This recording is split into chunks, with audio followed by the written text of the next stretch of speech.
Então, vamos iniciar, né, o nosso painel. Todo mundo já estudou. O grupo 1 dos médiuns, conceituação e mecânica do fenômeno. O grupo 1 estudou no livro dos médiuns e em obras póstumas. Quem é o grupo 1, por favor?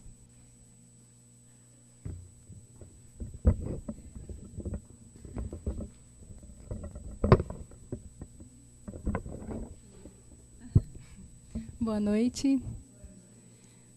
Então, como a Silvia já disse, né, nós lemos conceituação e mecânica do fenômeno, né?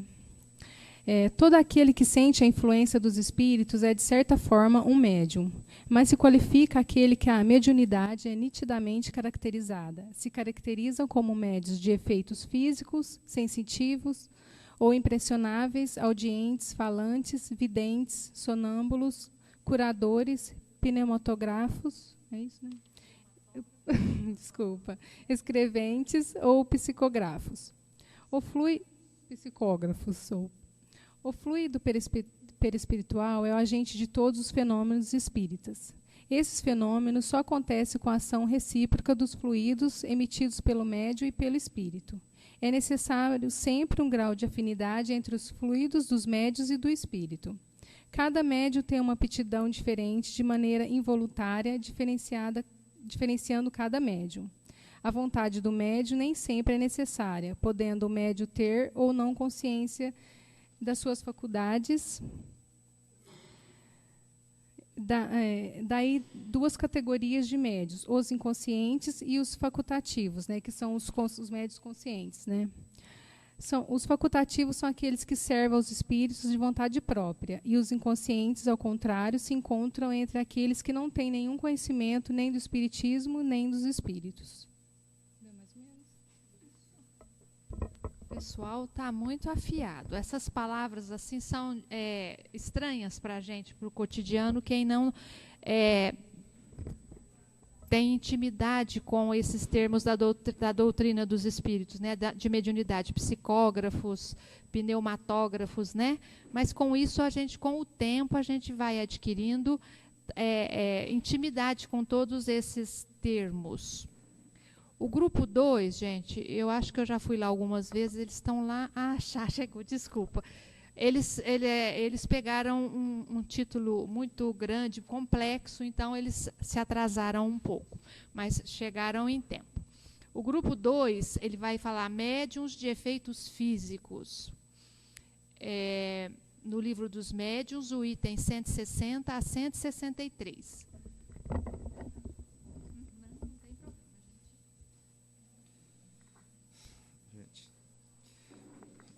Os médiuns facultativos são aqueles que têm consciência do seu poder e produzem fenômenos espíritas por sua vontade.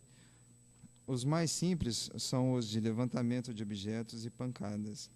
A faculdade de produzir efeitos materiais vão diminuindo quando o médium desenvolve a capacidade de psicografia e psicofonia. Ele passa a estudar, né? Médiuns involuntários ou naturais são médiuns que não têm consciência da sua mediunidade e, frequentemente, o que se passa de anormal não lhes parece extraordinário. E este fenômeno se manifesta em qualquer idade, frequentemente em crianças e jovens. E essa faculdade não é indício de doença, mas pode causar um enfraquecimento pela perda do fluido vital, se houver abuso. 163. O inconveniente existente na mediunidade involuntária seria o desconhecimento das causas. Quando o médium procura se esclarecer e deixa de ser involuntário, passa a ser facultativo. Os seres invisíveis que revelam sua presença através desses efeitos são, em geral, espíritos de ordem inferior e podem ser dominados pelo ascendente moral. Para se obter o ascendente moral, é preciso fazer o médium passar de involuntário a facultativo. Normalmente, essa mediunidade, ela é a mais palpável, porque todo mundo vê, mas ela é difícil da gente se entender um pouco. Então, a mediunidade de efeito físico, ou o médium de efeito físico, ela é aquela criatura, aquele médium que está apto a produzir efeitos físicos, tais como barulho, movimentação de objetos, materialização. Então, são efeitos que todo mundo que está presente na sala consegue enxergar.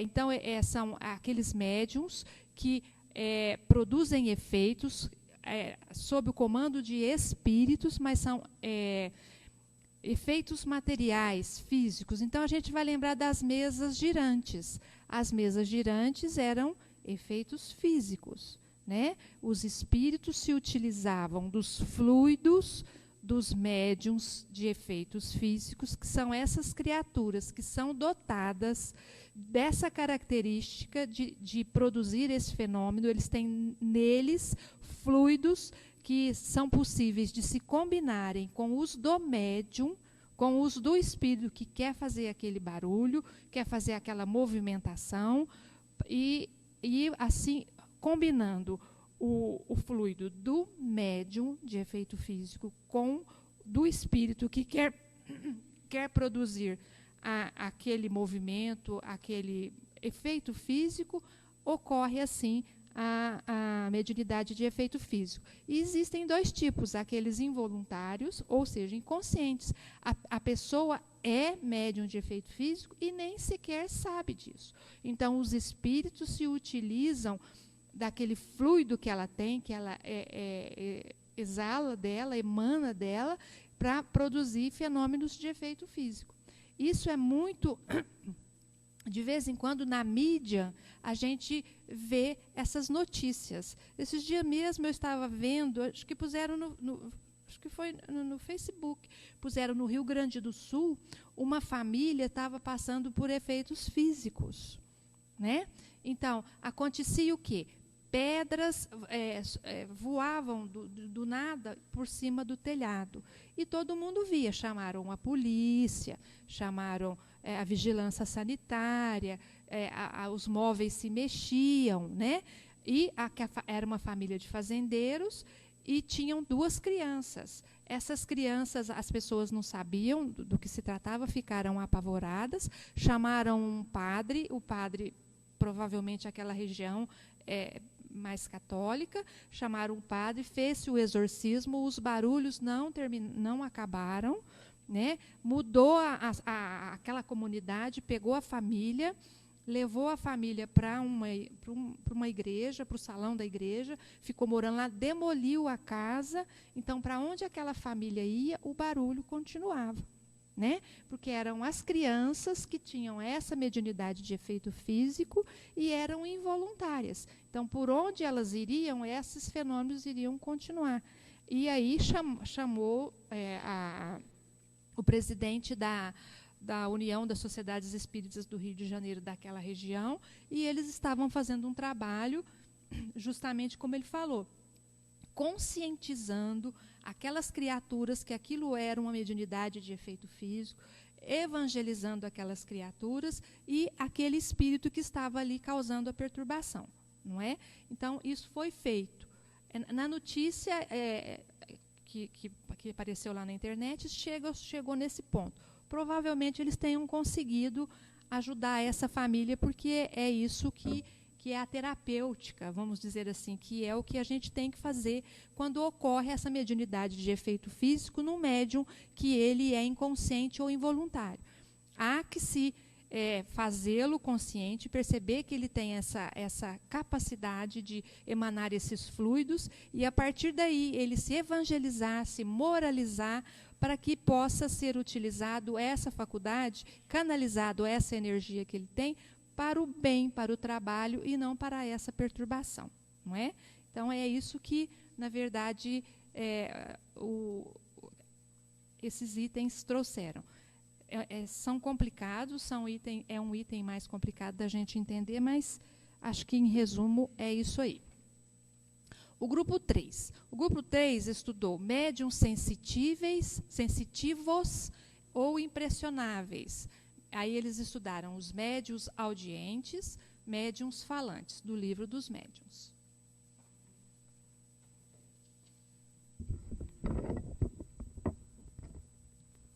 Boa noite, gente. Os médiuns sensitivos ou impressionáveis. Todos os médiuns têm uma certa sensibilidade, que com o passar do tempo começa a perceber a impressão dos espíritos, uns com mais clareza e outros menos. Os que têm essa sensibilidade com mais clareza, eles percebem, pode ter uma impressão agradável ou desagradável. A desagradável, às vezes, pode acontecer da pessoa sentir até o cheiro de impurezas. É como uma percepção de um cego. Uma pessoa cega, ela percebe quando chega alguém perto dela. Então, o médium sensitivo é como se fosse um cego percebendo um espírito próximo a ela. Essa faculdade, ela se desenvolve pelo hábito. Há pessoas que têm nervos delicados, que sentem mais ou menos. Da mesma forma que há outras muito irritáveis, que não sentem absolutamente nada. Por isso que é uma faculdade que desenvolve pelo hábito. Os médiuns audientes são médiuns que conseguem ouvir a voz dos espíritos. Pode ser uma voz íntima, que se faz ouvir no interior, e pode ser também uma voz clara, uma voz exterior, distinta, como uma pessoa viva falando com ela. Essa faculdade, ela é agradável quando a pessoa ouve espíritos bons. Da mesma forma, não ocorre quando ela ouve espíritos não tão agradáveis, que ela pode escutar coisas inconvenientes. Seguindo, os médiuns falantes são médiuns que exprimem geralmente sem ter a consciência do que diz. São coisas, os médiuns falam coisas que são completamente fora de suas ideias habituais, do seu conhecimento e de sua inteligência. O espírito atua sobre os órgãos da palavra, como atua a mão dos médiuns escreventes, né? Os espíritos agem no órgão que encontra maior flexibilidade. Então, ele utiliza do órgão da voz para poder falar. Acontece da passividade de um médium falante, de não ser totalmente completa. Às vezes, o médium falante ele pode ter essa intuição, no mesmo tempo que pronunciam as palavras. E foi isso que a gente estudou. Aqui o Kardec ele vai assim, bem devagarzinho. Então, ele está falando da generalidade dos médiuns falantes, né? Ele falou de uma maneira geral. Mas, lá para frente, a gente vai estudar psicofonia, que vem a ser a mesma coisa dos médiuns falantes. Aí a gente vai entender que existem algumas gradações desses médiuns falantes.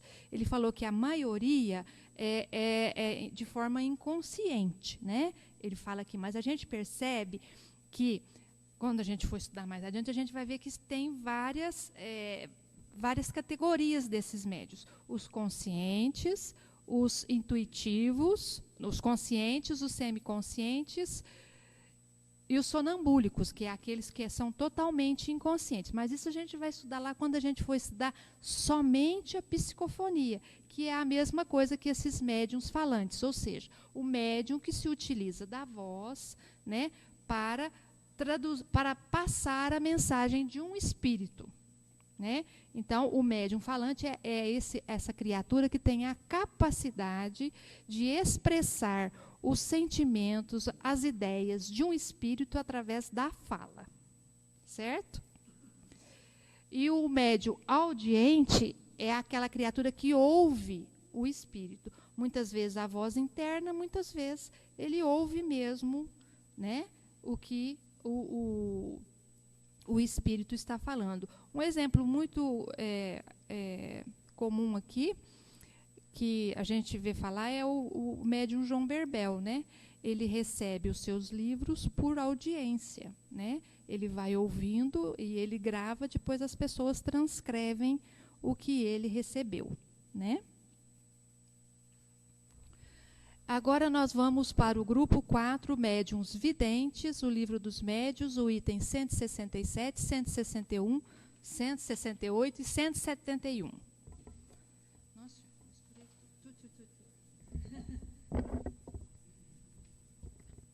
Boa noite. Bom, sobre os médiuns videntes, no item 167, fala que é a faculdade de ver espíritos. Alguns veem em estado normal, conservam a lembrança do que veem, são os casos mais raros. Outros veem apenas em estado sonambúlico, que são os casos mais comuns. Alguns espíritos possuem o livre-arbítrio de se permitirem serem vistos ou não por esses médiuns. Ver espíritos em sonho não constitui faculdade de vidência. E é a alma que vê esses espíritos, e não os olhos do corpo, de onde se conclui que um cego também pode ver espíritos. No item 168, o alerta sobre a importância de distinguir as aparições acidentais e espontâneas da faculdade de vidência. As aparições acidentais e espontâneas, elas são mais frequentes. Um exemplo são parentes e amigos mortos que vêm para dar avisos, conselhos, fazer solicitações, entre outras coisas. Já a faculdade de vidência, ver espíritos, mesmo estranhos ao vidente, só que de forma permanente, ou então com muita frequência. E entre esses médiuns, alguns veem espíritos apenas evocados, né, quando os evoca. Outros não. A vidência é mais ampla, eles veem espíritos em qualquer ambiente ou em qualquer situação. E, por fim, o item 171 alerta que sobre a faculdade da vidência se desenvolver de forma natural, ou corre-se o risco da pessoa ser joguete da própria imaginação. E, por ser uma faculdade rara, que é preciso adotar uma postura de prudência diante dos possíveis casos de vidência. Então, gente, a vidência é a faculdade de ver espíritos, ótimo. Mas aí ele faz uma ressalva. Desde que eu fiz Coen, eu acho esse item assim, difícil de ser entendido. Né? Mas é uma dificuldade minha. Então, e hoje eu justamente caí com esse grupo sem perceber. Então, para me estudar mesmo. Então, existe uma diferença dessas aparições espontâneas e facultativas, de vez em quando acontece. Então, a gente já ouviu falar que, às vezes, uma pessoa que já faleceu, que vem trazer um aviso para um parente, né? A pessoa já desencarnou lá e a pessoa vê aqui e fala, não, desencarnou, morreu. Então, isso daí não é evidência, isso é uma faculdade, é uma ocorrência. O espírito se fez ver naquele momento com a permissão dos espíritos auxiliares, mentores, mas não é uma faculdade. A pessoa pode ter aquela vidência uma vez só na vida. Depois, nunca mais ela vai ver aquele espírito, né? E todos nós vemos espíritos quando a gente dorme. Porque quando a gente dorme, a gente desdobra do corpo, o corpo fica dormindo lá na cama, e a gente, nós espíritos, com o perispírito, a gente sai e entra em contato com os outros espíritos. Então, a gente está enxergando os outros e, muitas vezes, a gente guarda lembrança, que são aqueles sonhos. Então, às vezes, a gente sonha com pessoas que a gente já conheceu ou pessoas que a gente nunca viu. Isso não quer dizer que todo sonho seja visão de espírito, mas uma grande maioria dos sonhos são. Então, isso daí também não é ser vidente, isso é uma faculdade natural do desdobramento que a gente tem durante o sono. Certo? Então, a faculdade de vidência, ela tem que ser patente. A pessoa tem que ver os espíritos de forma mais constante, né? E ela também tem várias gradações. Por exemplo, um médium enxerga mais uma névoa, o outro enxerga com mais detalhe, né? Cada médium tem uma capacidade de enxergar de uma forma. Mas o importante é que ele enxerga constantemente, pelo menos na reunião mediúnica, e alguns chegam a enxergar o tempo todo, né? Essa faculdade é muito difícil para o médium que a tem, e muito rara esse médium que enxerga o tempo todo, né? Assim, conforme a gente está vendo aqui, se eu fosse esse tipo de médium, que eu não sou, eu estaria vendo vocês encarnados e essas cadeiras vazias, cheias de pessoas, da mesma forma que vocês, a ponto de eu não conseguir quase que distinguir quem é encarnado e quem é desencarnado. Mas isso é uma faculdade rara. Geralmente, a pessoa, o médium vidente, ele vê o espírito com quem ele está sintonizado. Por isso também que há que se ver muito a moral, né, e o equilíbrio do médium, para que ele não enxergue imagens muito difíceis de ser vistas, né? Grotescas, animalescas. Então, há que se ter esse cuidado. E é uma faculdade delicada, então a gente não aconselha, Kardec não aconselha que se force o desenvolvimento dela, porque pode estimular a imaginação das pessoas, ela imaginar que está vendo e não. Isso é fácil de se ver. Quando a gente está com medo, assistir um filme de terror daquele danado mesmo, e que a gente está dormindo sozinho no quarto, e a gente fica com medo, e a gente fixa o olho da gente num ponto, a gente acaba vendo, não vê? Aquilo que a gente viu lá, porque a gente é impressionável. Então, ele pede que a gente não estimule o desenvolvimento dessa faculdade, que ela ocorra de maneira natural. Agora, o grupo 5 médiuns sonambúlicos. Livro dos médiuns também.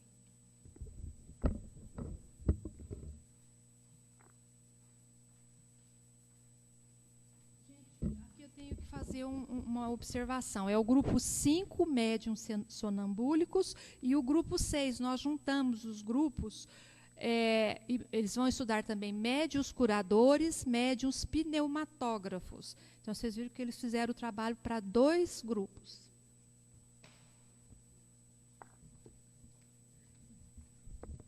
Boa noite. Então, no grupo 5, a gente falou sobre os médiuns sonambúlicos. Aqui é muito importante a gente fazer uma diferenciação entre o médium sonambúlico, que é aquele médium que está num estado de desdobramento, e está numa reunião mediúnica, assistido, né, e a pessoa que ela é sonâmbula em estado físico. Ela deita, dorme e sai andando, ou senta e conversa.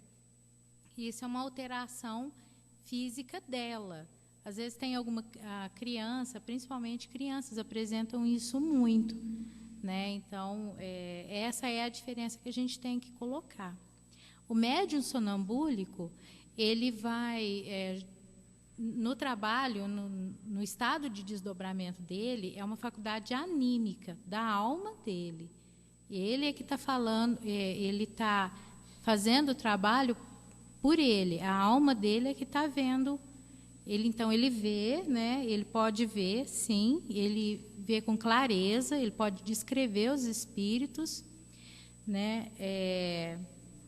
Ele também pode desenvolver certas habilidades dele, por exemplo, ele pode descrever uma doença, algum problema físico que a pessoa tem, e nesse momento ele pode ser assistido por alguns espíritos que ajudam ele. Claro que, dependendo da evolução moral dele, ele vai ser assistido por bons espíritos que vão ajudar ele e vão para poder ajudar outras pessoas, como também podem ser ajudados por espíritos menos esclarecidos, menos evoluídos.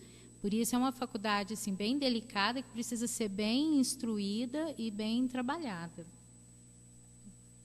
Foi isso. Grupo 6, né, o médiuns curadores e pneumatógrafos.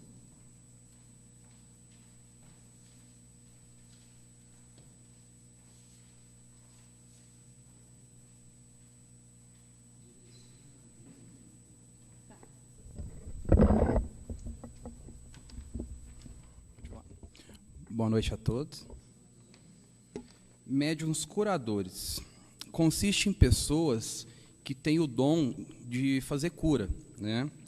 No caso, pode curar por um simples toque, por um olhar, né? E isso totalmente depende do magnetismo da pessoa, tá? E assim, pelo magnetismo dela, é claro que tem espíritos que pode fortalecer, no caso, esse magnetismo. Tem sempre influência também da fé da pessoa. Que às vezes a pessoa não tem o estudo do espiritismo, mas pelaquela fé que ela tem, ela consegue fazer cura também, tá? E a questão moral também é muito importante. médiuns pneumatógrafos. São médiuns que têm a aptidão para obter a escrita direta. Como que ocorre isso? Às vezes pode pegar uma folha em branco, colocar dentro de uma gaveta e, através da concentração mediúnica, aquela folha aparecer escrita como se fosse uma psicografia, mas não é uma psicografia, né, porque ela não está escrevendo. Isso aparece aquela escrita.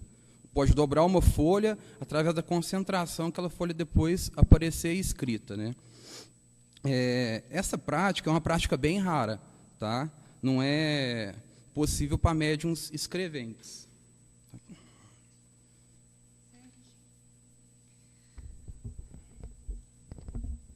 Gente, então aqui a gente vai ver o médium curador, é aquela criatura que tem o fluido, né? Ele tem abundância de fluido, a qual ele pode transmitir para o doente e, a partir daí, ele promover o equilíbrio das células, dos órgãos. Então, esse é o médium curador.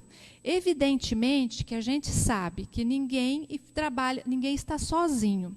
Sendo essa criatura uma criatura equilibrada, uma criatura que está fazendo bem, ela vai ser secundada por espíritos superiores.